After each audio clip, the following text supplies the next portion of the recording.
Hey troops, Dit Commando here and welcome to the channel guys. Today we're reacting to why storming Area 51 is a bad idea. Now, when I was in the Royal Marines, I really wanted to visit Area 51. Never got anywhere close, guys, alright? But we can watch this one today and see why it is actually a bad idea, guys. But before we do, like, share and subscribe to the channel. It really does help me out. And if you want to become a member, hit that join button, troops. But let's just get straight into this one. Good to have you here. September 20th, 2019, the day that the people of Earth discovered that the US government has been hiding the presence of extraterrestrials from the public.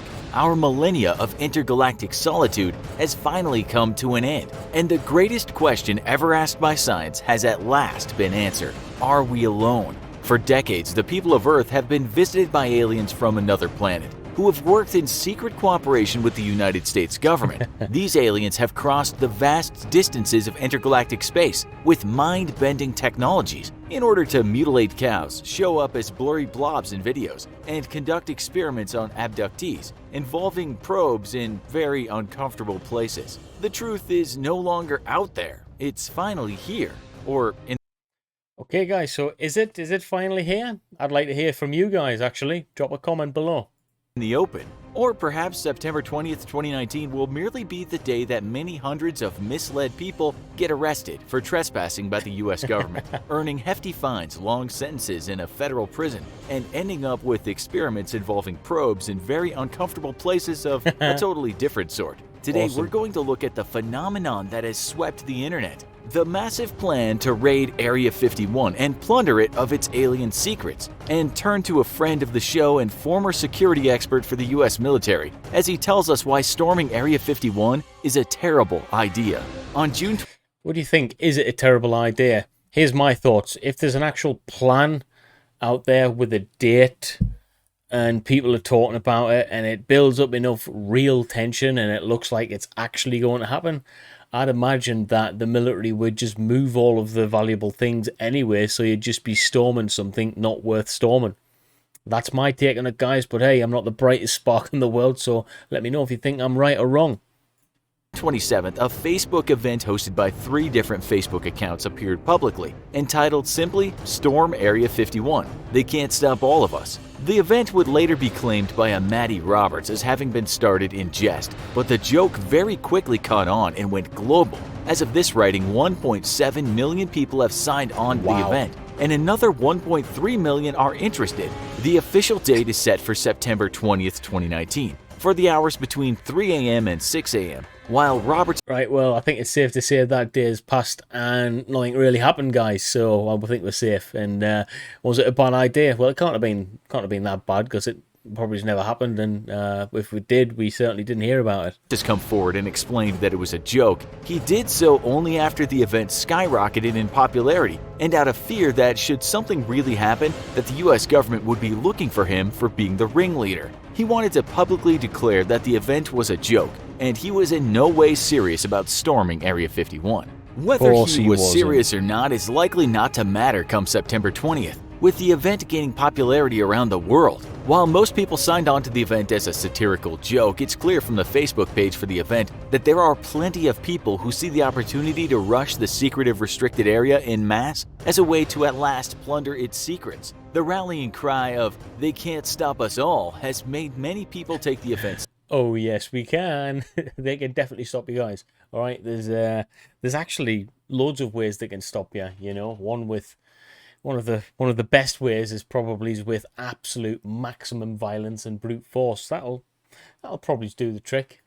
Seriously, and it's now feared that on September 20th, a large group of people will make a serious attempt to enter the secretive base. Recently, the US Air Force sent out a message addressing the online joke, warning that any attempts to illegally access the area is highly discouraged. So, could enough people breach the secret base's defenses? What would happen if they did? And why all the hoopla over Area 51 anyways? Area 51 is situated in a remote corner of the Nevada Test and Training Range at Groom Lake, which is a large expanse of desert where U.S. pilots hone their abilities dropping live and dummy ordnance on ground targets. It was so remote, in fact, that it quickly became the premier destination for developing new and advanced planes for the CIA and the U.S. Air Force. It was, for instance, where the infamous U-2 spy plane was originally developed, a technological marvel of its time which flew so high that it was for years out of reach of Soviet fighters and missiles. The facility was also the home of the infamous Skunk Works, a group of engineers who developed some of the world's most advanced airplanes, and from which the likes of the SR-71 and the F-117 came from. Any other information to include if the legend... So, Nevada Desert has been one of those places, it's just been one of those places where people can get to work, all right? And people like the, military personnel who are developing things that are of massive importance, then yeah, they're gonna start doing those things there. And I like to think of it like this. Area 51, although I don't know much about it, I do know that what's better than telling people the truth that's there? Tell them a lie that is conspiracy based, create a conspiracy and let people latch onto it. So I think this Area 51 with the whole alien thing has been created on purpose because they just don't want people to know that they're actually developing good technology there. They want to keep it secret from espionage and everything else, legendary Skunk Works still operates from the site is difficult to verify, as the entire facility remains a highly classified secret, and the US government barely even acknowledges its presence. Satellite imagery of the site, though, shows that indeed several buildings and flight lines have been constructed, and curiously enough, a flight line long enough to land even the biggest aircraft developed anywhere in the world is clearly visible. Others claim that you can see in some satellite images how the flight lines lead to underground bunkers, though the veracity of those claims is dubious at best. If alien life was visiting planet Earth and the United States government had in fact gotten its hands on some of that alien tech, or was cooperating with aliens, it seems that Area 51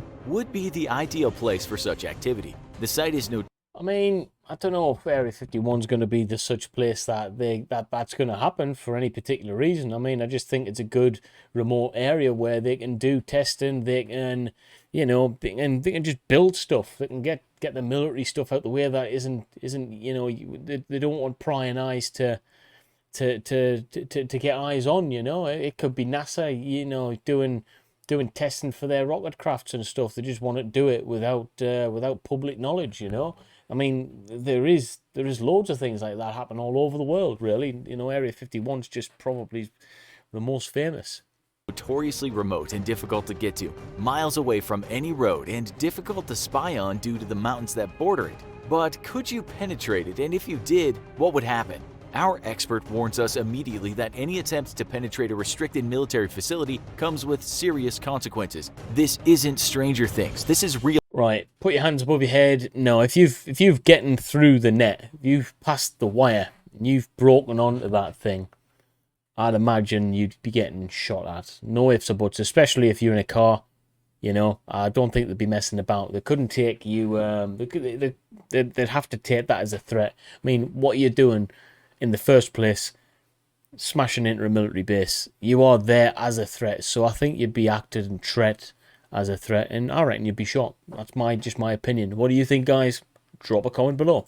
Real life, and trying to get into a restricted area can land you with serious jail time, huge fines, or worse. Trespassing on a restricted military facility can carry a penalty of up to 10 years in federal prison, and is often accompanied by a fine of tens of thousands of dollars, which you will be obligated to pay before or after your prison sentence. Naturally, though, the condition of your trespass is often taken into consideration, with our expert telling us that if it's clear you were inadvertently trespassing, then you would likely simply be apprehended, searched, debriefed, and then driven back to a point outside of the facility and be freed to go. If, however, your trespass was purposeful, you might get the book thrown at you, specifically if it seemed like... I personally think you would get the book thrown at you. I don't think there'd be too much sympathy for you if you've broken onto a known military base. I mean, you've got to have a bloody good excuse to be there in the first place, really, haven't you?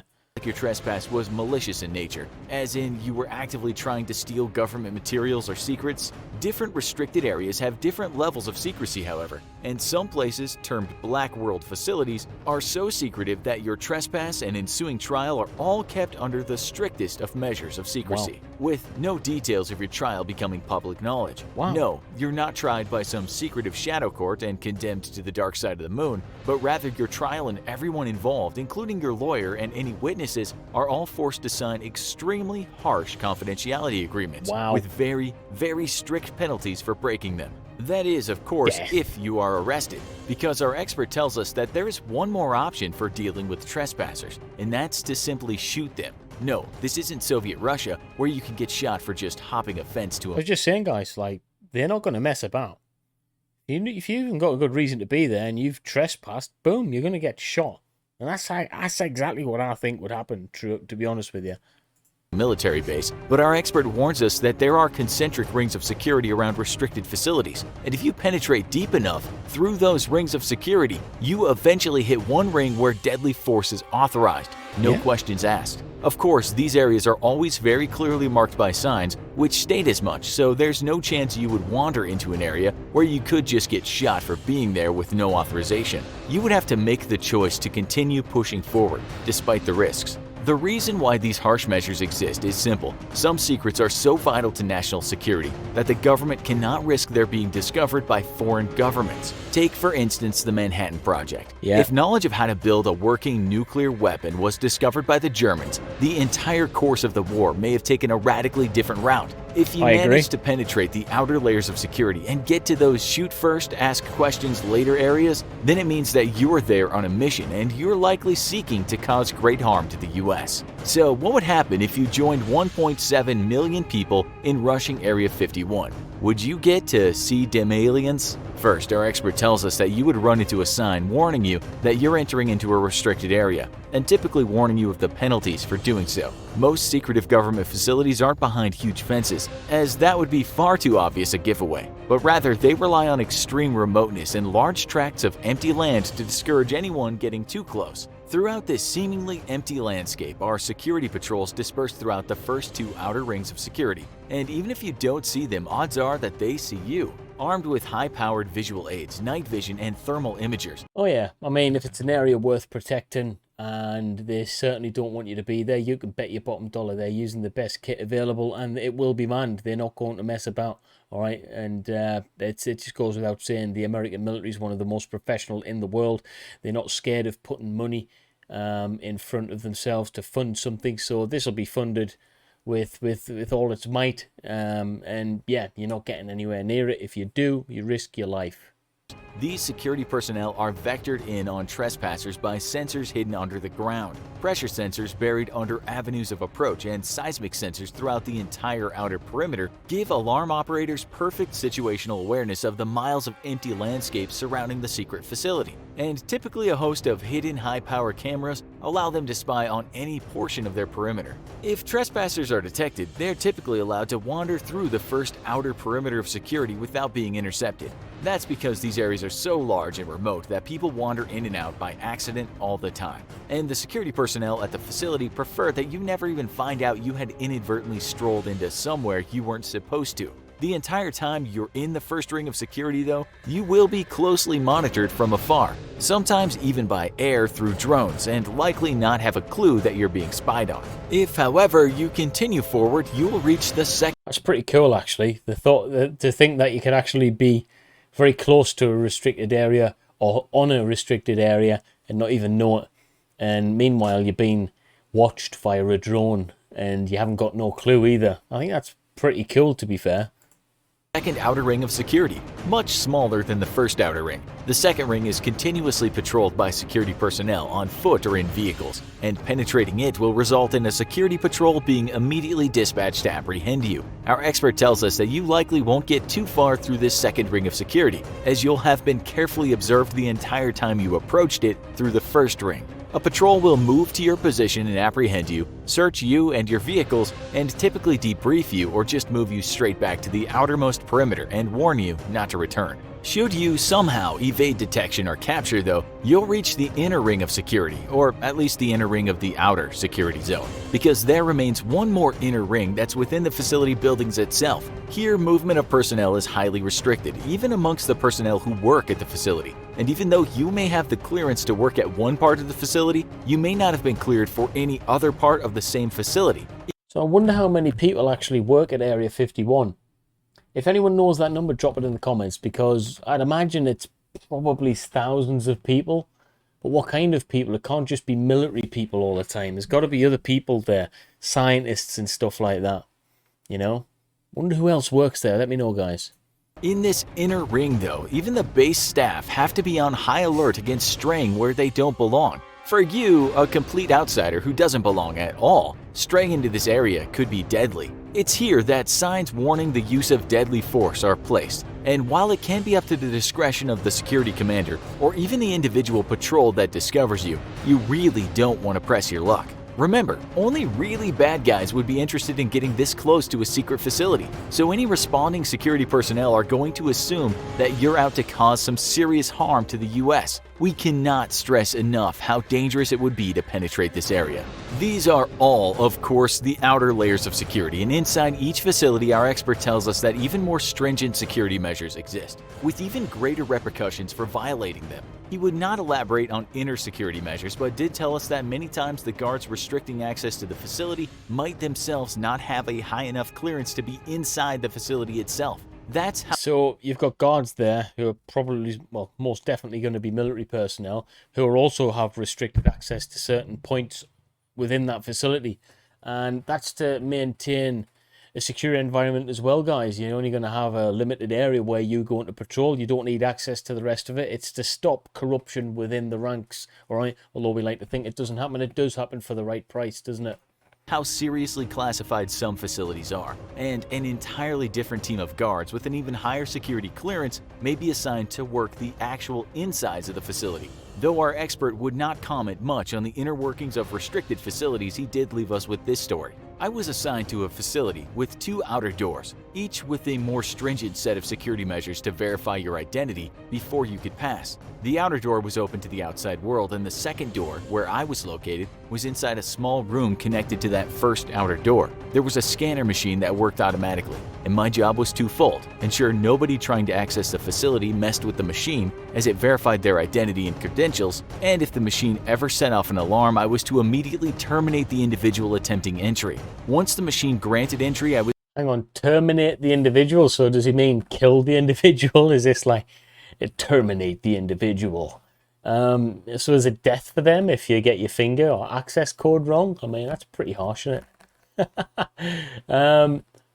Here's a question then. I wonder if anyone is actually getting to the point of where they've made it to this bit. Because it seems pretty stringent. You've got to have a bloody good reason for getting in there. And you've got to be game and have massive amounts of bottle, really. And skill. You've got to have a lot of skill to be able to get into this bit when you're not supposed to be there. My take on it is no one's getting there unofficially. All right, I think if anyone's done anything wrong, it'll have came from within the ranks. Does that make sense, guys?